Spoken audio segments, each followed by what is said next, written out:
My English class with Sanjay Jha. এখন আমি তোমাদের মাধ্যমিকের জন্য যে মোস্ট ইম্পর্ট্যান্ট রাইটিং, তোমরা নিজেরাও বুঝতে পারছো যে এবার প্রসেসিং পড়বে, মানে প্রসেস রাইটিং। তাই প্রত্যেকেরই একটা টেনশন আছে যে পরীক্ষাতে কোন প্রসেসিং আসবে বা কেমন করে উত্তর নামাবো। আমি তোমাদেরকে বলতে পারি যে প্রসেসিংয়ের কোনো চিন্তা নাই। প্রসেসিংয়ের কী আছে বলো তো, যে নিয়ম অনুযায়ী নিয়মটা মনে রাখো, আর এই অনুযায়ী পয়েন্ট দেওয়া থাকবে, ওই পয়েন্ট অনুযায়ী বাক্য রচনা করতে গেলেই প্রত্যেকটা সিম্পল সেন্টেন্স স্টেটমেন্ট করে দিবে, করতে গেলেই দেখবে যে হয়ে যাবে। আমি এই প্রসেসিং দুটো তোমাদেরকে মোস্ট ইম্পর্ট্যান্ট যেগুলো মনে হয়েছে তার মধ্যে দুটো রেডি করেছি, কিন্তু তার থেকেও বেশি জোর দিবে তোমরা এই নিয়মের ওপরে, যে প্রসেস রাইটিংয়ের নিয়ম।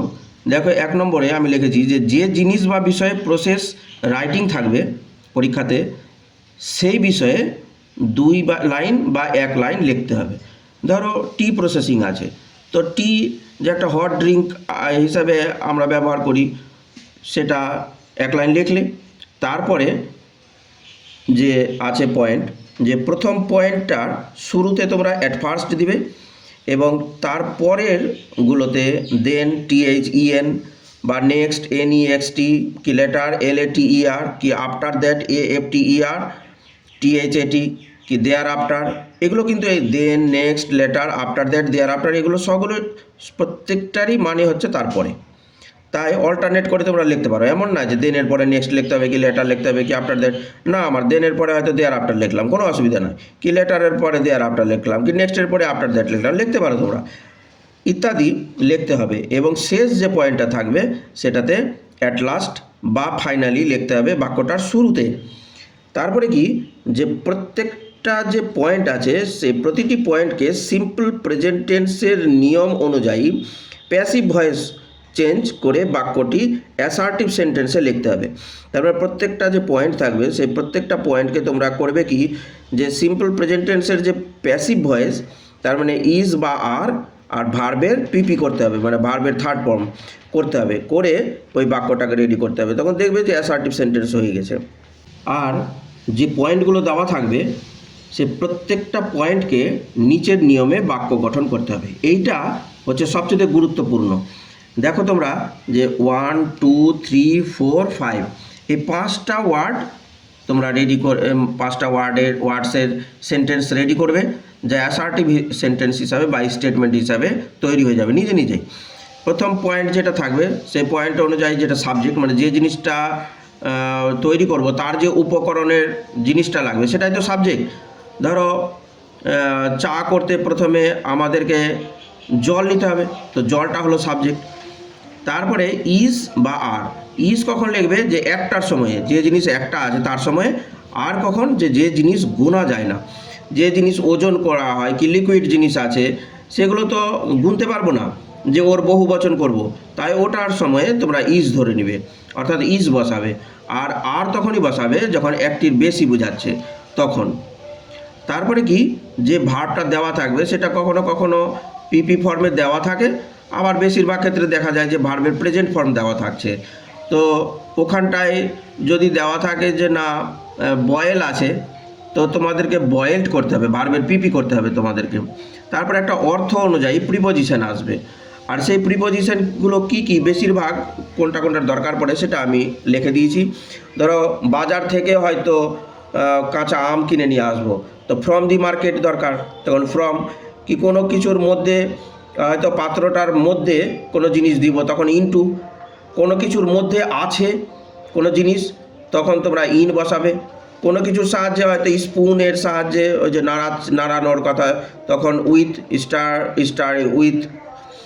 তারপরে থ্রু মানে হচ্ছে মধ্য দিয়ে, আর টু হয়তো দরকার পড়তে পারে প্রতি বা দিকে। এই হচ্ছে প্রিপোজিশন। আর অর্থ অনুযায়ী একটা বাক্যের অবজেক্ট তোমাদেরকে আনতে হবে। তাহলে খেয়াল করে দেখো, যে প্যাসিভ ভয়েস করলাম ঠিকই, ইজ বা আর লিখলাম, আর ভার্বের পিপি, কিন্তু প্যাসিভ ভয়েসে আমাদের ভয়েস চেঞ্জ করানোর সময় শিখিয়েছে যে বাই বসাতে হয়। বেশিরভাগ সময় দেখা যাচ্ছে যে বাই দিয়েই করেছে, অন্য প্রিপোজিশনও হয়, ব্যতিক্রমও আছে বাই ছাড়া। আর এখানটাতে প্রসেসিং করার সময় ওই অন্য প্রিপোজিশনেরই ব্যবহার আছে, বরং বাইরেই দরকার পড়ে না, যে ফ্রম, উইথ, তারপরে into, in, through, two.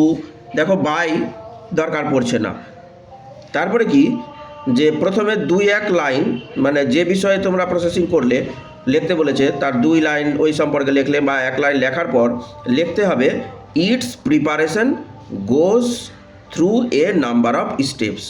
It's, I T S, কোনো কমা দিবে না, উপরে অ্যাপোস্ট্রফি দিবে না, আইটিএস মানে হচ্ছে ইহার, preparation PREPARATION preparation, goes GOES goes through THROUGH goes through a number NUMBER number of steps STEPS।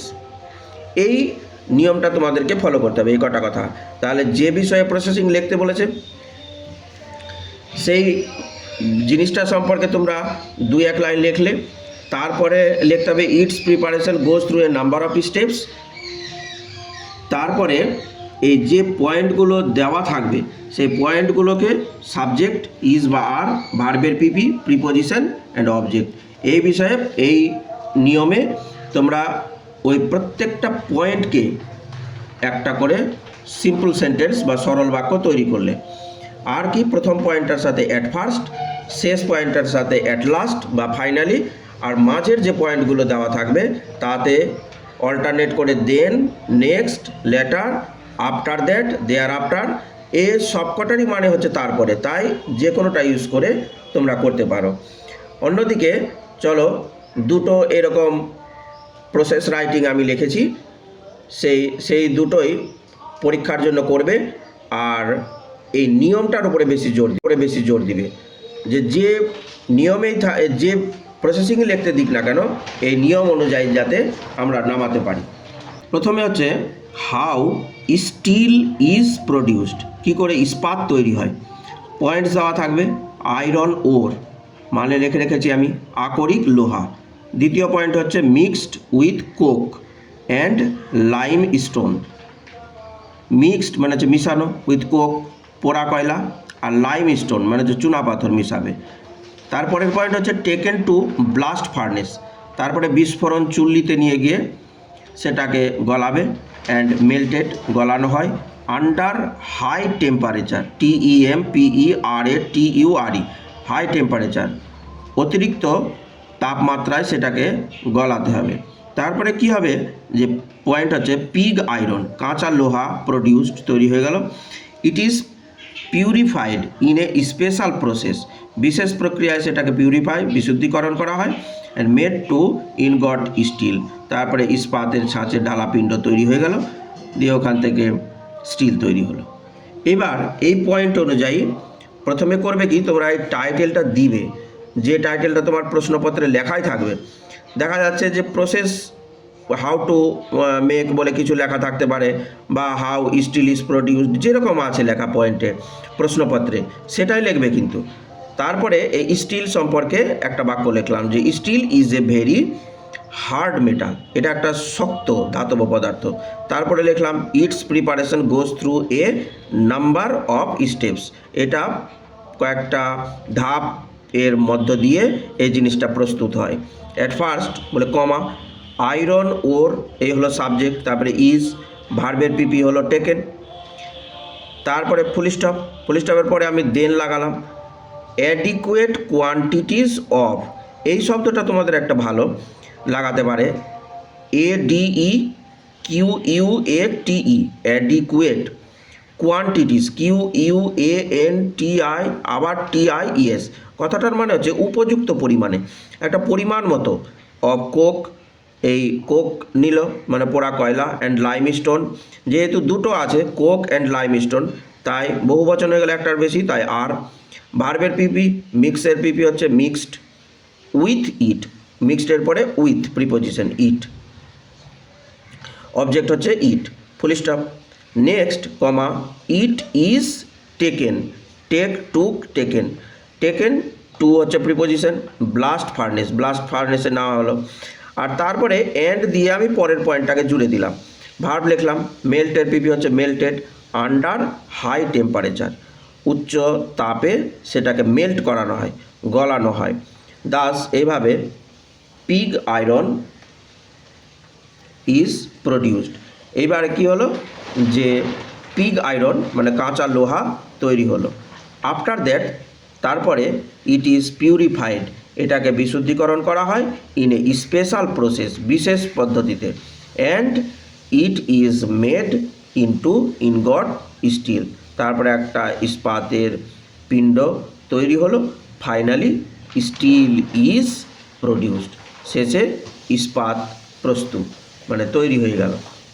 এই হলো স্টিল কিভাবে তৈরি হয় সেটার উপরে করা আছে। দেখো যে ওই নিয়ম অনুযায়ী আমি পরপর করলাম, দেখো কত সুন্দর এই প্রসেস রাইটিংটা লেখা হয়ে গেল, কোনো কিছু মুখস্থ করারও দরকার নয়। তোমরা অতি সহজে ওই নিয়ম অনুযায়ী পয়েন্ট তো দেওয়াই থাকবে, দেখছো এটা একটা পয়েন্ট, তারপর ড্যাশ দিয়ে আবার তারপরের পয়েন্ট দেওয়া আছে, প্রত্যেকটা পয়েন্টকে এই সিম্পল সেন্টেন্স করতে হবে। সাবজেক্ট প্লাস ইজ বা আর, মূল ভার্বের পিপি, দরকার পড়লে প্রিপোজিশন অবজেক্ট লিখবে, কখনো কখনো দরকার পড়ে না তখন লিখবে না, ভার্ব পর্যন্ত লিখলে হয়ে যাবে। কিন্তু ভার্বের থার্ড ফর্ম, খালি থার্ড ফর্ম করলেই হবে না, তার আগে কিন্তু ইজ বা আর লাগাতে হবে, কখনোই ওয়াজ বা ওয়্যার লাগাবে না, সেটা তো পাস্ট টেন্সে হয়ে যাবে তখন। আরেকটা এই প্রসেসিং হচ্ছে how clay idols are made, দেখছো আর, তারপরে মেক, মেড, মেড, এটা ভার্বের পিপি আছে। কি করে মাটির মূর্তি তৈরি করা হয়। পয়েন্টসগুলো হচ্ছে মেকিং অফ বাম্বু স্ট্রাকচার, আমি মানে লিখে রেখেছি। প্রথমে কি করতে হবে, যে বাঁশের কাঠামো তৈরি করতে হবে। দ্বিতীয় পয়েন্ট হচ্ছে এই যে ড্যাশ দেওয়া আছে, ড্যাশের পরে একটা আলাদা পয়েন্ট, স্ট্র র্যাপিং। স্ট্র মানে হচ্ছে খড়, বিশেষ করে বিচুলি দিয়ে তৈরি করে। র্যাপ মানে হচ্ছে মোড়া, এই মোড়ক তৈরি করে কি দিয়ে, খড় দিয়ে, মানে বিচুলি দিয়ে। তারপরের পয়েন্ট হচ্ছে প্রাইমারি লেয়ার অফ ক্লে, এবার তার ওপরে মাটির প্রাথমিক স্তর, মানে প্রথম মাটির লেপনটা দেওয়া হয়। তারপরে ওটা যখন শুকিয়ে যাবে তারপরে দ্বিতীয় আবার লেয়ারটা দিবে মাটির, তারপরে ওকে শুকাবে, শুকানোর পরে এবার রং করা হবে। তারপরে ডেকোরেশন উইথ ক্লথেস অ্যান্ড অর্নামেন্টস, তারপরে আবার ওই মূর্তিটার যা পোশাক আছে সেই পোশাক পরানো হবে, আর অর্নামেন্টস গহনা, তাই লিখে রেখেছি পোশাক এবং অলংকার দিয়ে সাজানো। তারপরে কি যখন হয়ে যাবে আবার ফিনিশিং টাচ, কোথাও হয়তো একটু দাগ কম মনে হচ্ছে, কোথাও কালারটা একটু ডিপ করতে হবে, সেই অনুযায়ী ওরা ফিনিশিং টাচ দিল, আর শেষে রেডি ফর সেল, বিক্রির জন্য প্রস্তুত হয়ে গেল। এইবার এই পয়েন্টটার টাইটেল দিলে তোমরা, how clay idols are made. তারপরে ক্লে আইডলস সম্পর্কে একটা লাইন লিখলাম, clay idols are used in different religious celebrations. দেখো ক্লে আইডলস যে আছে সেটা বহু বচন, তাই আর লিখলাম। ইউজের পিপি হচ্ছে ইউজড, প্রিপোজিশন হলো ইন, ডিফারেন্ট রিলিজিয়াস সেলিব্রেশনস, যে আলাদা আলাদা ধর্মীয় উদযাপনে আমরা ক্লে আইডলস, মাটির মূর্তি ব্যবহার করে থাকি। It is prepared through some stages, কয়েকটা পর্যায়ের মধ্যে দিয়ে এটা তৈরি হয়। At first A bamboo structure is made, তারপরে প্রথমে কী হবে, যে একটা বাঁশের স্ট্রাকচার তৈরি হবে, একটা কাঠামো, ওই জন্য এটা এক বচনে আছে তাই ইজ হলো, আর মেক, মেড, মেড হলো ভার্বের পিপি, ফুল স্টপ।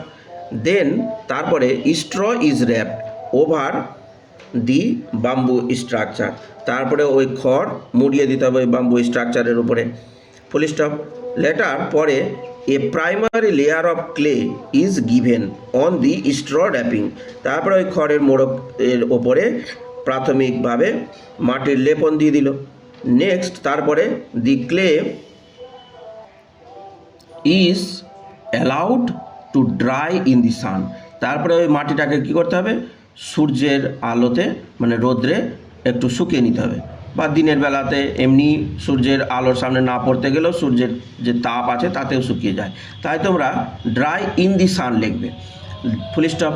দেয়ার আফটার তারপরে a second layer of clay is added, ওটা শুকিয়ে যেতে গেলে আবার দ্বিতীয় পর্যায়ের মাটি লেপন করা হলো টু দি স্ট্রাকচার, ওই কাঠামোতে, ওই যেটা মাটির লেপন তৈরি হচ্ছে মূর্তিটা তাতে। And it is left to dry, তারপরে এটা ছেড়ে দেওয়া হয়। দেখো লিভের পিপি আছে লেফট, আবার ড্রাই আছে, ভার্বের আগে টু বসাবে, দুই ভার্বের মাঝে টু বসাতে হয়, টু এর পরে কিন্তু ভার্বের সবসময় প্রেজেন্ট ফর্ম থাকে, মানে ভার্বের ফার্স্ট ফর্ম।